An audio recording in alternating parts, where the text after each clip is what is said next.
Good evening and thank you for joining us for KREM 2 News at 11 tonight. I'm Mark Hanrahan, standing alongside meteorologist Thomas Patrick. We're starting in the Outdoor Weather Center because, Thomas, tomorrow sounds like it could be our last really nice fall day. Yeah, think of the last 2 days where we had the sunny skies, temperatures in the 60s. Tomorrow's going to be like that. Of course, we're enjoying a bit of that together here in the Outdoor Weather Center. It's not raining and it's 47 degrees. Yeah, so you could join me again in 2 days' time. We'll have to break out the umbrellas. Game time decision on that one. That for sure.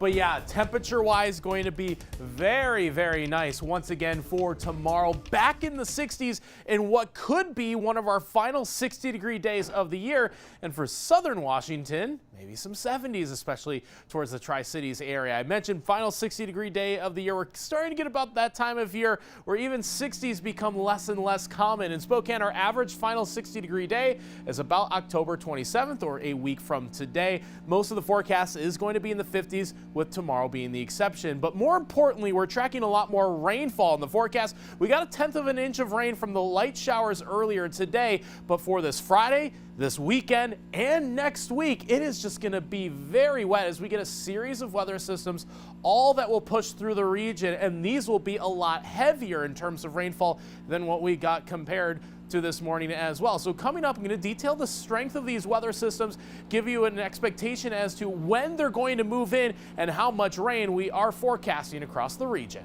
All right, we'll talk to you later in the broadcast. Thomas, thank you very much. Vaccines are optional. That is the message from Spokane County Sheriff Ozzie Knezevich to prospective deputies. The message is included in a promotional video posted on the Sheriff's Office Facebook page. Sheriff Knezevich says he encourages deputies to get vaccinated, but does not think any first responder should lose their job over it. I'm vaccinated. I led by example. I went out and got vaccinated. I have done multiple videos in this community with our public health professionals trying to get people to get vaccinated. The one thing I am anti is these mandates. The Sheriff's Office hired 33 new deputies in the last 6 months. Knezevich says he needs another 10 deputies immediately. The sheriff told KREM 2 his office has not received much interest from Washington State troopers. 74 of them were fired on Monday after they refused to get vaccinated. Several Washington fire departments are dealing with the impact of losing firefighters due to the state's vaccine mandate, and that includes the Moses Lake Fire Department, which lost 3 firefighters on Monday. KREM 2's Amanda Rowley tells us more on how that shortage will impact the Moses Lake community. Leading up to the deadline for the state's vaccine mandate, the union representing Moses Lake firefighters featured each of the 3 firefighters who would be losing their jobs. Captain Phil Walker, Lieutenant Jay Morris, and firefighter Michael Evans make up about 70 years of experience combined at the department. Captain Phil Walker has been my captain on my shift for 19 of my nearly 21 years on the department.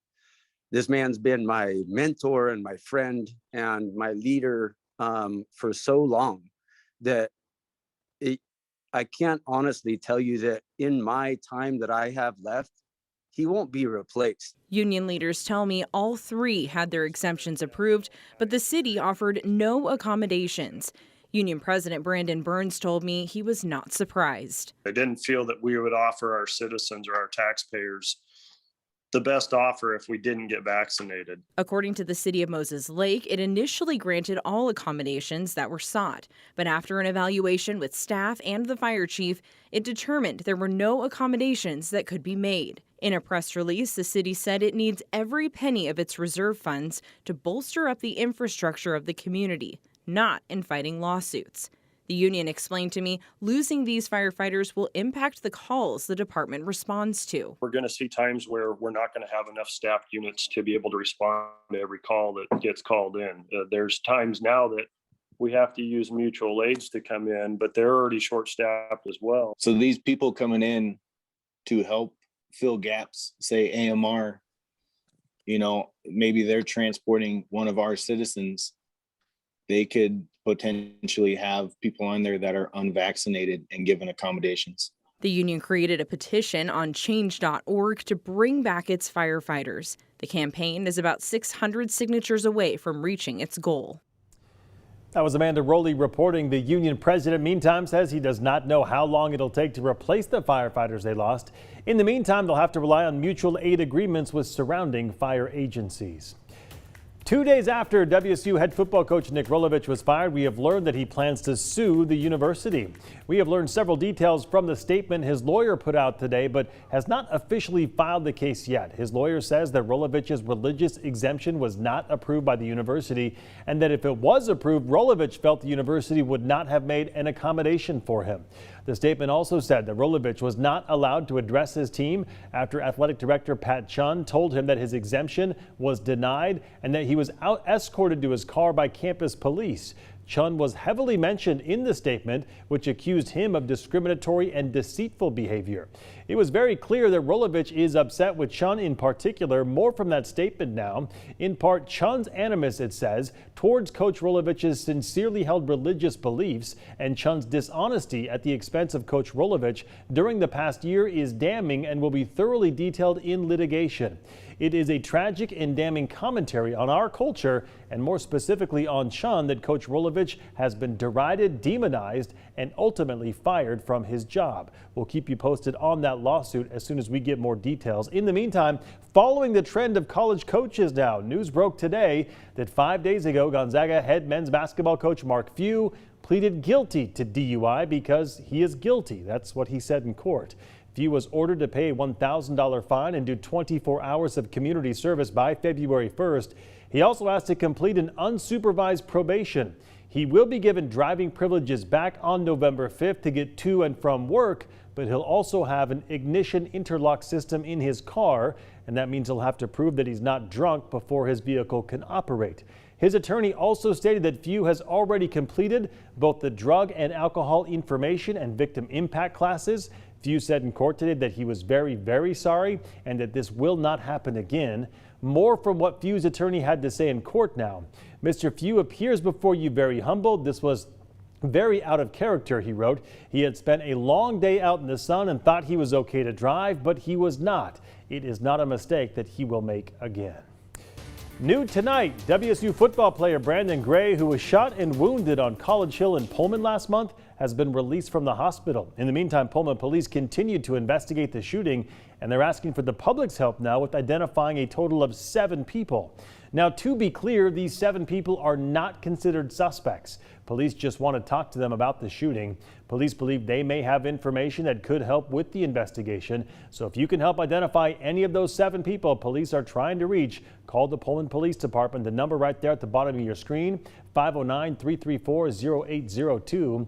Liban Barr died in the shooting. WSU football player Brandon Gray, as we mentioned, was injured. The morning after, George Harris III turned himself in.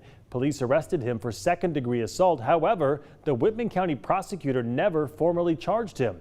At the time, police have made no further arrests. Spokane police, meantime, investigating a deadly shooting that happened early this morning. Police were called to the West Central neighborhood after people were reporting that they heard gunshots. When officers arrived, they found a body in the middle of the road on West Boone Street. They have not identified the victim. We'll be sure, though, to bring you the latest information on our website, KREM.com, as well as the KREM 2 mobile app. The long search for Brian Laundrie may have taken a new turn after investigators found suspected human remains in a park in Sarasota County, Florida. The discovery comes a month after authorities discovered the body of Laundrie's girlfriend, Gabby Petito, in Wyoming. Elise Preston has the latest tonight.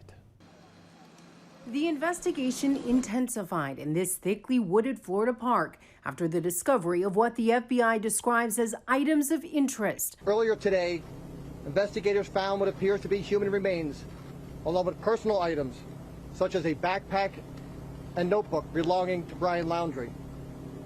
These items were found in an area that up until recently had been underwater. A dog and 2 spotters joined the search, as well as Laundrie's parents, in a park connected to the giant reserve investigators have been combing for weeks. Our evidence response team is on scene using all available forensic resources to process the area.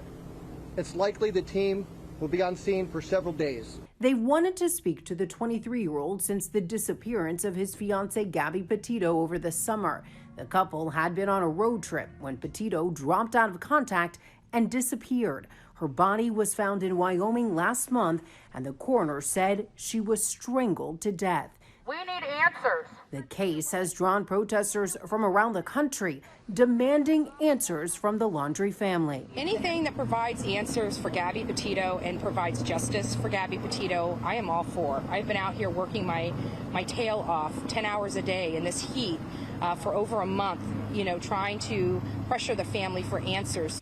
Laundrie's parents told investigators after their son returned to Florida without Petito, he headed into the woods and never came home. Elise Preston, CBS News.